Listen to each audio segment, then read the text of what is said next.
Igazából nem sok idő van hátra a karácsonyig, és ez a felvétel még körülbelül egy héttel a karácsony előtt készül. Piros Adorjánéknál vagyok. Adorján és a felesége Gabi, akik 4 gyermeket nevelnek. Ez a mai beszélgetés arról szól, hogy mit jelent nagycsaládosnak lenni, mit jelent nagycsaládosként megélni az adventet és a karácsonyi időszakot. Hát akkor az első kérdésem az, hogy az elejétől fogva nagy családot, sok gyermeket szerettetek volna?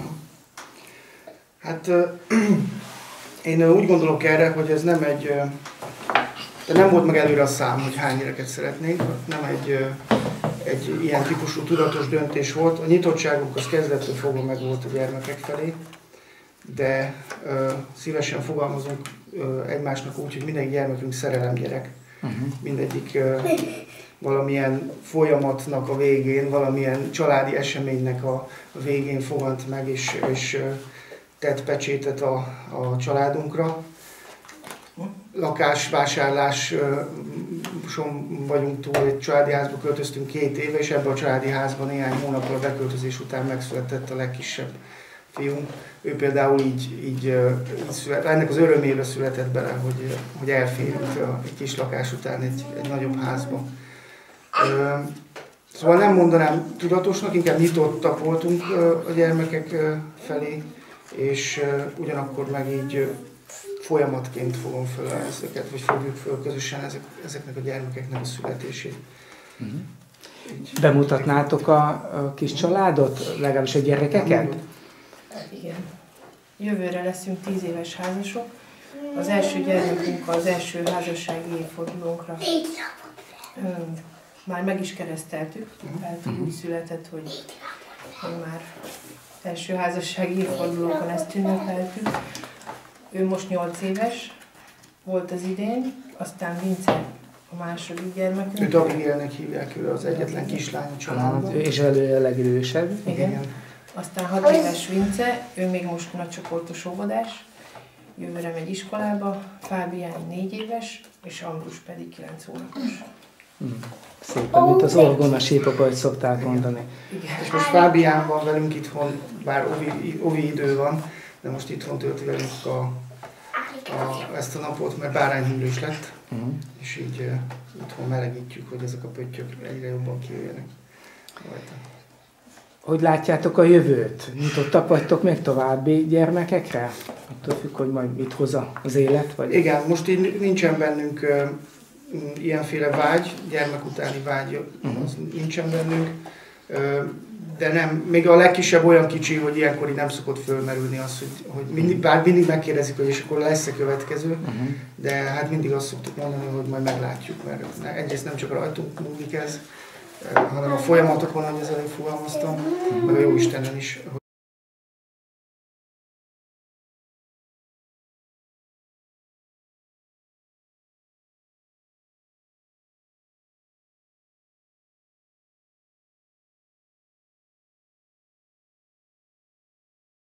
Az jutott eszébe, hogy egyik este, vagy az jutott eszünkbe, hogy egyik este azért adott hálát, hogy leesett a hó, és tudtak egy nagyot szánkózni, meg hógolyózni a testvéreivel, meg a kinti utcai barátaival. Illetve azért is hálát adott egyik este, amikor megkapták az oviba a szereposztást, és ő egy pásztor szerepet kapott. Jól mondom? Ja, meg azért is, amikor szánkóztunk. Meg azért is, amikor szánkóztatok. Úgyhogy ilyen apró, de konkrét eseményekért, történésekért, érzésekért szoktak hálát adni a gyerekek is. Ő a legkisebb, aki beszél, azok közül a legkisebb, ő még egyszerűbb dolgokért ad hálást, minél nagyobbak a gyerekeink, annál érzékenyebben figyelnek a napjukra, és tudnak valamilyen módon így beszámolni nekünk szülőknek is, hogy mi az, ami az ő számukra a legfontosabb volt azon a napon. Ez nagyon fontos, nem? Ez a fajta nevelési lehetőség, hogy hálát adjon, mert hiszen az, hogy a gyerek értékeli mindazt, ami történik vele, vagy mindazt, ami van, az egy nagyszerű dolog. Hogyha ez már kiskorban meg nem akarom a szádba ezeket a szavakat, csak hiszen ez a célunk, vagy amikor kitaláltuk ezt a rendszert, hogy elkezdtük kitalálni a saját családi életünket, működésünket, akkor ez egy fontos szempont volt, fontos érték számunkra is, hogy ezt az odafigyelést egymás felé gyakorolják, az, hogy napi szinten kapcsolódjunk egymáshoz, nem csak néha rákérdezzük, hogy mi is van az iskolában, óvodában veled, hanem hogy tudjunk róluk, mi szülőként is, meg egymásról is tudjanak, hogy kinek mi a fontos. És így, aztán, hogyha ez kiderül számunkra, hogy kinek mi a fontos, akkor így meg tudjuk ajándékozni azzal, ami számára fontos. Hogyha ő szeret szánkózni egy nagyot, akkor odafigyelünk arra, hogy ez a szánkózás semmiképp sem maradjon ki. Vagy hogyha neki fontos az, hogy szerepet kap a műsorban, és milyen fontos szerepet, akkor valahogy ilyen itthoni szerepben is fontos szerepet osztunk neki. Egyébként erről jut eszembe még, ezt felkészülésképpen mostanra dőlt el, így, hogy itthon van Fábián bárányhimlősként, és ezt a pásztor szerepet sajnos nem tudja eljátszani a 2 nap múlva történő előadáson, hogy az is a készületünk része lesz, hogy megtanuljuk itthon is ezeket a szerepeket, elkérjük az óvónénitől a betlehemes előadást, szövegét, és megtanuljuk, és itthon előadjuk egymásnak. Illetve akihez elmegyünk mi, vagy akik eljönnek hozzánk vendégségben, nekik is szívesen ezt előadjuk. Ezt a karácsonyi történetet, betlehemest, amit az óviban adnak elő. Úgyhogy ez is a felkészülésünk része, hogy mindenféle módon, képpel, meg beszéddel, meg játékkal így valahogy a karácsonyról szóljon ez a pár hét, ami a karácsony megelőzi. Van úgy, hogy esetleg még feladatokat is kapnak? Akár ilyen, mondhatni, ilyen kisebb házi munka, vagy besegít, hogy arrébb viszi, vagy kiteszi a poharat, főleg a nagyobbak már. Vannak ilyen, hogy az óvodában is van ez a naposi teendőket látnak el, úgyhogy a tálalásnál segítenek már nagyobbak, sőt tulajdonképpen Ambruson kívül mindenki kiveszi a részét ebben, meg az elpakolásnál, a mosogatógép kipakolásánál, vagy akár a házban, vagy a ház körüli munkában, a sepregetésben, hókotrásban most. Nem csak a szánkózással találkoznak a hóval, hanem segítettek kotorni, szórni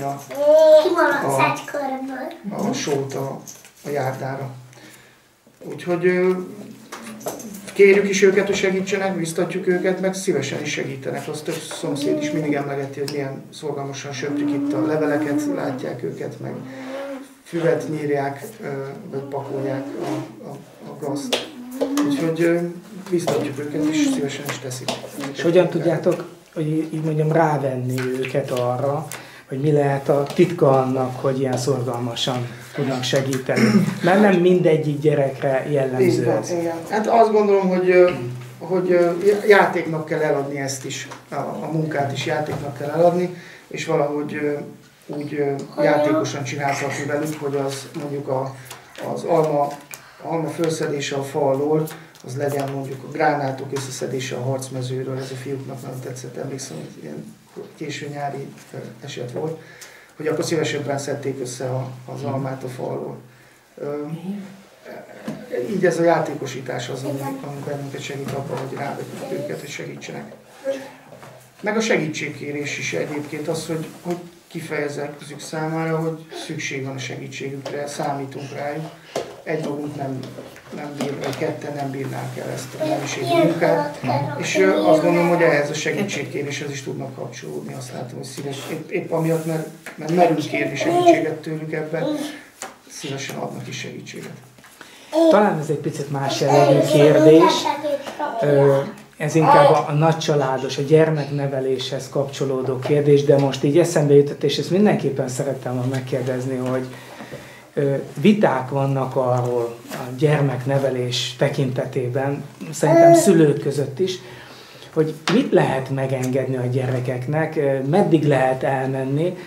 Én hallok olyan véleményeket is, hogy hát kicsi a gyerek, mit tudom én, 1, 2, 3, 4 éves, lehetőleg ne szóljunk rá sok mindenért, hanem engedjük, hadd csinálja a dolgokat. Míg aztán vannak olyanok is, akik talán kicsit szigorúbbak, mert azt mondják, hogy de már fiatal, vagy egész pici korban szokja meg az a gyerek, hogy mik a szabályok. Ti hogy látjátok, hogyan vélekedtek erről?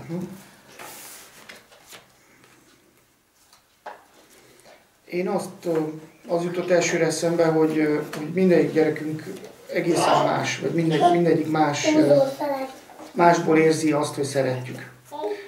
Más fontos számára.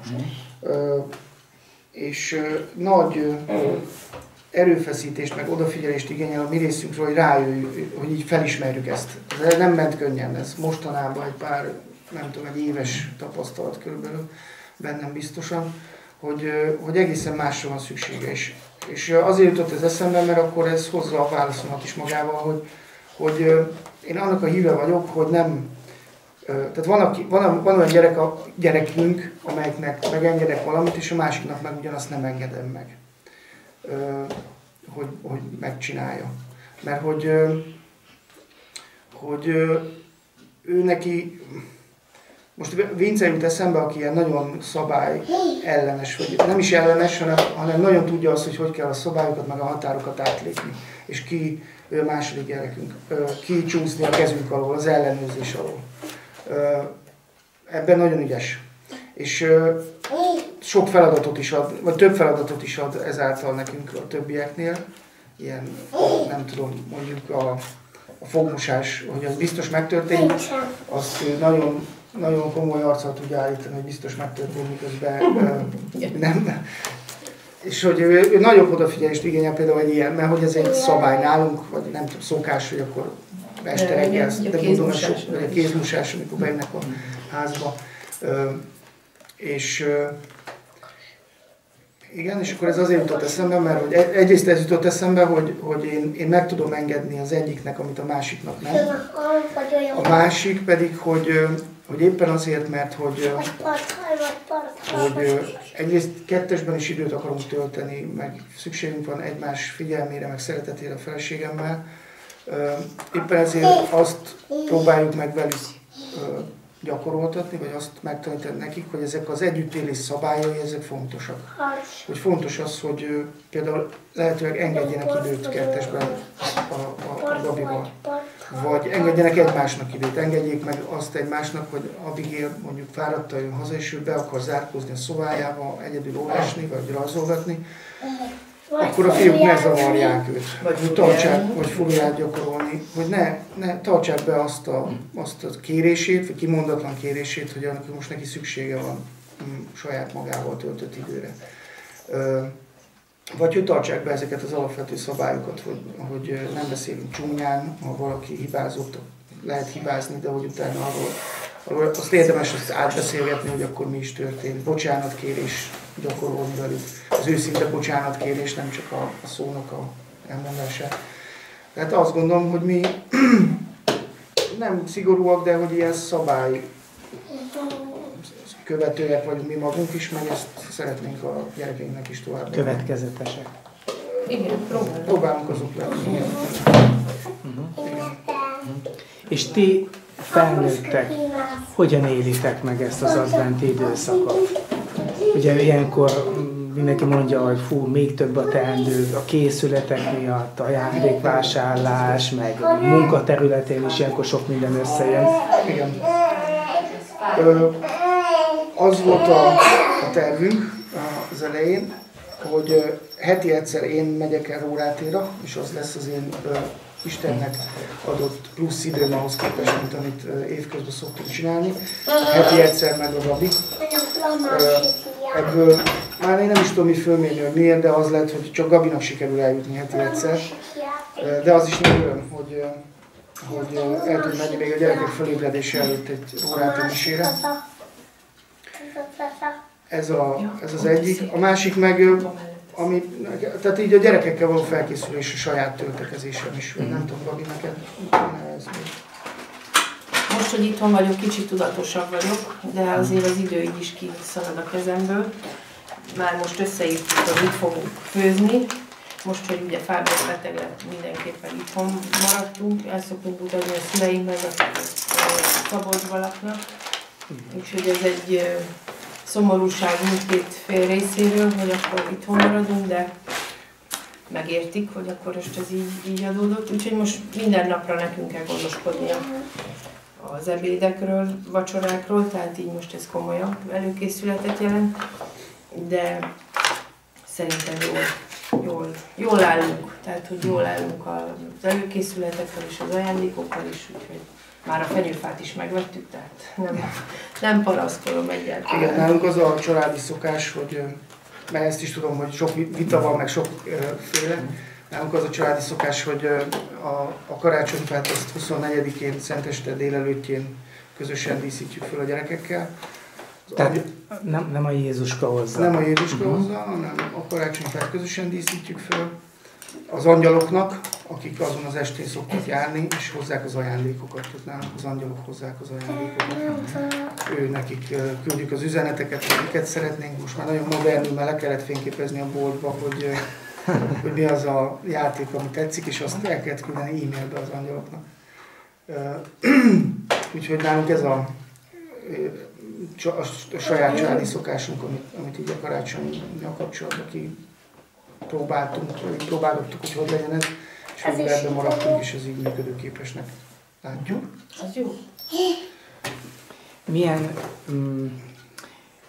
vannak-e elvárásaik a gyerekeknek ilyen ajándékokkal kapcsolatban? Hogy látjátok, hogy mennyire, ugye ez is változó természetesen, család válogatja, hogy hol, milyen típusú ajándékokat, milyen nagy értékű ajándékokat, de hogy látjátok, hogy... Hát ez megint csak az jut eszembe, hogy igyekszünk velük folyamatosan kapcsolatban lenni, és odafigyelni rájuk, így az ajándékok azok személyesek tudnak lenni. Nekünk ez a legfontosabb az ajándékban, nem is a pénzbeli értéke, hanem az, hogy akkor ez neki való legyen, meg ő annak örüljön. Ezt az örömöt, ezt minden ilyen ajándékbontásnál, vagy akár szülinapi ajándékozásnál átéljük velük együtt, az nagyon jó. Hát valóban nehéz olyan ajándékot kigondolni, ami személyes, és ugyanakkor meg anyagilag is belefér, vagy megfizethető. De semmiképpen se célunk az, hogy minél drágább, annál jobb ajándék. Vagy nem ez az elvünk, hogy minél drágább, annál jobb. Sőt, volt év, amikor kellemetlenül is éreztük magunkat, mert hogy a rokonaink drágább ajándékokat adtak a gyerekeinknek, mint mi magunk. A nagynéni, vagy keresztszülő, vagy ilyesmi. Hát nagy családos révén nyilván a pénzt is be kell osztani, tehát ez biztos, hogy a fontos szempont, de nem a legfontosabb szempont az, hogy drága ajándék legyen. Mennyire szoktak a gyerekek egymásnak valami kis figyelmességet, tudom én, rajzolni, tehát ajándékozni, mint hogy rajzol a másiknak valamit? Szokott lenni szülinapra, névnapra, nagyszülőknek is, egymásnak is szoktak, főleg anyai biztatásra, vagy anyai ötletre, mert hát honnan tudják, hogy következik ez az ünnep. De hogy szívesen teszik, tehát amikor megkér őket Gabi, akkor szívesen teszik. És én egyik reggel, még az ajándékozással kapcsolatban ez jutott eszembe, egyik reggel arra ébredtem, hogy egy ilyen sárga posztit volt az ágyam mellett a falon, és Abigail, aki második osztás is meg tud írni rájuk, hogy szeretlek, apa, sőt, imádlak. És hogy ő ezzel a kedvességgel ajándékozott meg azon a reggelen. Így kifejezte szeretetét. Úgyhogy tanulgatják ők is. Egy pillanat alatt ott van. Hát más perspektíva onnan alulról. De ők nagyon figyelmesek egymásra is. Én azt látom, hogy ha orvoshoz megyek valamelyikkel, akkor kapnak matricát, és soha nem jönnek el úgy, hogy csak magának hozott matricát, tehát hogy mindig gondolnak a testvéreikre is. Hogyha én valamelyik beteg is itthon van velem, és elmegyünk a boltba, és veszünk valami, nem is tudom, édességet mondjuk, akkor soha nem az van, hogy csak ő kap, hanem kell a többieknek is. Tehát tényleg nagyon, ha nem is a karácsonyi ajándékban, de úgy az év során mindig odafigyelnek. Nem emlékszem rá, egyszer Fábiánnal voltunk valahol, csak így már nem emlékszem. A Alsóvároson sétálgatunk valahol, és egy idős bácsi szóba elegettünk, és a beszélgetés végén adott egy cukrot a zsebéből Fábiánnak. És Fábián ránézett, és akkor mondta neki, hogy nekem van ám még 2 testvérem. És már akkor még csak 3 voltak. És akkor a testvérének is kért, és a bácsi szívesen adott, de hogy egyből eszébe jutott, hogyha neki ajándéka van, akkor a testvéreknek is jár. Ez nagy öröm volt, hogy így ő rávágta egyből. Jó, ez ide jó. Az jó idejében. És a karácsony, szenteste, karácsony napja, az hogyan történik nálatok? Hát ahogy említettem, a fát azt délelőtt feldíszítjük közösen, aztán ebédelünk közösen, a halászlé, meg a segíts meg második. Mákos guba. Mákos guba, igen, a klasszikus. Fábián kedvence. Igen, azt különösen szereti is. Azt elfogyasztjuk, és akkor utána, hát ugye kisgyerekekkel nehéz az éjszakai vagy az évféli misére elmenni. Szerencsére több helyen is van most már Szegeden. Délután vigília mise, tehát ugyanazt a misét elmondják, vagy kora este. Éveken keresztül, vagy évek óta járunk a katolikus házban, van a Kandél Lajos atya, a Dóm plébánosa mutat be ilyen szentmisét este 6-kor, és ez nekünk nagyon jó volt, mert hogy időben van, hogy olyan megfelelő időben, hogy kisgyerekekkel is meg tudtunk látogatni. Az idén viszont, mivel a feleségem és a 3 fiú görögkatolikus, ugye a görögkatolikusokhoz megyünk aznap délután, és ott van egy kis forradborozás, meg egy liturgia, az kicsit korábban van, az 5 órakor kezdődik, az még jobb, mert még inkább időben tudunk hazaérni. És ott ünnepelünk együtt. Eddig a katolikus házban, az idén most kipróbáljuk a katolikus liturgián való részvételt a gyerekekkel. És csodák csodájára, amikor hazaérünk, addigra mindig megjönnek az angyalok. Úgyhogy azért érdemes elmenni mindenképpen aznap délután, mert mire hazaérünk, általában az a tapasztalatunk. Jó, mondom, Fábián? Igen. Addigra mindig idejönnek az angyalok, és akkor kibontjuk az ajándékokat, amiket kaptak. Nem, este jönnek. Hát este, mikor hazaérünk a miséről. Ugye? Igen. És akkor közösen ajándékot bontunk. Aztán megpróbáljuk őket időbe lefektetni, és másnap, hát ahogy a Gabi említette, másnap szoktunk elindulni a családot meglátogatni Szabolcsban, karácsony napján. Most itthon leszünk, és akkor elmegyünk még a karácsonyi misére mindenképpen, és együtt töltjük itt az időt. Nagyon szeretünk közösen játszani, társasjátékozunk közösen, vagy kártyázunk, vagy kint az udvaron játszunk. Úgyhogy ilyen valahogy közösen töltjük el, valamilyen közös tevékenységgel töltjük el a karácsonyi szünetet a gyerekekkel. És mi az? És korcsolyázni. Igen, mert Abigail meg Vince megtanultak korcsolyázni, úgyhogy így. Hát fogunk az unokáddal is találkozni, tehát a család az mindenképp fontos, hogy mindkét részről akkor. A testvéreikkel, az ő családjukkal. Tehát egy ilyen családi ünnep, ez ebből a nagy családi ünnep ebből a szempontból. Össze is jöttök így Azt nem tudjuk megtenni. Milyen embernek tartjátok magatokat? Én, ahogy meghallottam a kérdést, az jutott eszembe, hogy boldog embernek tartom magamat. És ezt nagyon hosszan mesélhetném, hogy mit is jelent ez a boldogság számomra.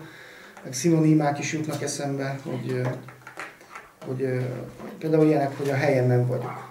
Vagy hogy jól érzem magam a bőrömben. Nem cserélem senki másra. Ezeket lehetne ilyen, hogyha közkeletűbben akarom kifejezni magamat. Nem valamitől függ a boldogság. Igen. Vannak nehéz időszakaim a munkahelyemen is, vagy a gyereknevelésben is vannak krízisek, vagy helyzetek, amiket hirtelen újak, és akkor nincsenek meg rá hirtelen a válaszaim, és azokat megszenvedem én is, meg a gyerek is, akivel gond van.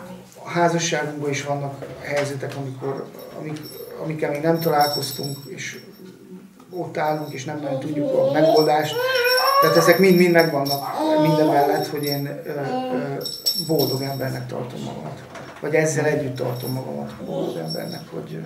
De ez a családunkra is jellemző, tehát nem csak így magunkra, hanem valóban a gyerekeken is ez látszik, hogy így jól vannak a bőrükbe. Ezt mondják az óvónénik is, akikkel kapcsolatban vannak, hogy segíts! jó helyük van itt a családunkban is. Mi ezt örömmel halljuk. Mi az a legfontosabb érték, amit az életetekben a legfontosabbnak tartotok? Hát ilyen klasszikus értékeket is mondhatnék, mint a tisztesség, meg a becsületesség, meg az odafigyelés. De most mégis valahogy értékként leginkább nem egy ilyen szó jutott eszembe, hanem az a szó, hogy kapcsolatban lenni. Hogy az a legfontosabb érték, amit szem előtt tartunk, ami vezet bennünket. Kicsit az értéket most én úgy értem, mint egy ilyen vezércsillagot, hogy ott van előttünk, és az vezet bennünket, mindig mutatja az irányt. És hogyha elfelejtenénk, vagy sötét lesz hirtelen, akkor is arra az úgy eszünkbe tud jutni, hogy akkor merrefele tartunk. És ezzel a kapcsolatban lenni ilyen érték számomra, vagy számunkra, hogy egymással kapcsolatban lenni, ápolni ezt a kapcsolatot, törődni ezzel a kapcsolattal, hálásnak lenni ebben a kapcsolatban. Aztán a gyerekek felé is ez a kapcsolódás szülőként, ez a kapcsolat, hogy nem is tudom, hogy jól éljük az életet ezekben a kapcsolatokban, megéljük az életet, amennyire csak bírjuk. Annyira. És kapcsolatban lenni a Jóistennel is, hogy ő vele is, hogy egymással ápolni, időt szánni arra a kapcsolatra, ápolni azt a kapcsolatot a Jóistennel. Úgyhogy én így tudnám megfogalmazni ezt a legfőbb értéket, ami vezércsillagunk, családi vezércsillagunk, hogy kapcsolatban legyünk magunkkal, egymással, meg a Jóistennel. Ugye? Igen, egyetértek. Jó, én nagyon szépen köszönöm a beszélgetést, és áldott ünnepeket kívánok nektek, Köszönjük családotoknak. Köszönjük szépen.